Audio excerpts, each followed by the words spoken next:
Hello. I'm Sarah. In this lecture, we'll discuss the pharmacotherapy of dry eye disease at the primary care level. The purpose of this lesson is to understand the pharmacotherapeutic options for managing dry eye disease in primary care, which is crucial for effectively relieving symptoms and preventing complications.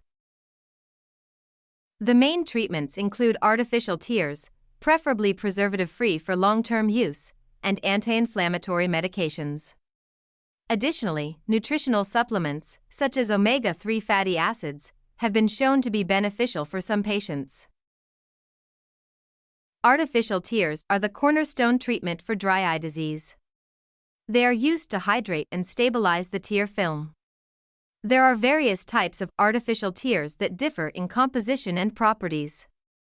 Based on viscosity, we have low-viscosity, aqueous solutions, which provide immediate but short-term relief, suitable for mild DED. Medium viscosity, gels, that remain longer on the eye, offering more prolonged hydration. And high viscosity, ointments, mainly used at night to protect and moisturize during sleep.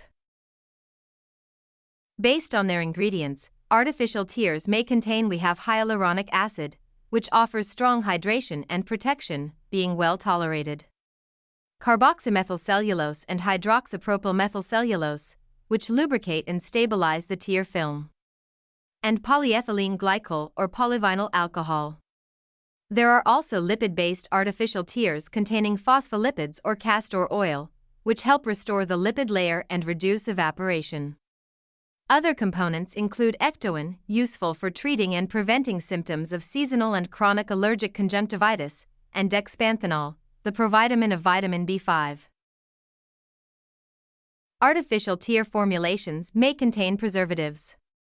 In cases where long-term use is required, preservative-free formulations should be preferred to avoid toxicity caused by preservatives. Corticosteroids such as dexamethasone, prednisolone, and fluoromethalone have strong anti-inflammatory action and can help break the vicious cycle of inflammation. Their use should be limited to short-term therapy, due to risks of increased intraocular pressure, cataract formation, and infections. Non-steroidal anti-inflammatory drugs, NSAIDs, such as nepafenac, bromfenac, diclofenac, and ketorolac, are less potent than corticosteroids but helpful for reducing pain and inflammation in cases like post-cataract surgery, dry eye, or superficial inflammation. These agents should also be used for limited periods to avoid delayed corneal healing. Cyclosporin A is indicated for chronic dry eye associated with inflammation. It acts by inhibiting T-cell-mediated inflammatory responses. Certain nutritional supplements can aid in the management of dry eye disease. Omega-3 fatty acids, derived mainly from fish oil or plant sources, have anti-inflammatory properties, enhance lipid secretion from the meibomian glands, and help stabilize the tear film. Omega-6 fatty acids may act synergistically with omega-3s, contributing to the inhibition of inflammation.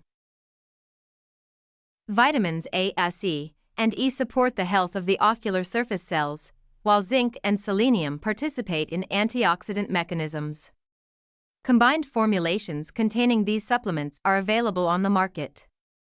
Their use should always be supervised by a physician, especially if the patient is taking other medications. Another means that helps in the treatment of dry eye is eyelid cleansing wipes. They are especially useful for conditions like blepharitis, meibomian gland dysfunction, allergies, and inflammations, all of which may cause or worsen DED.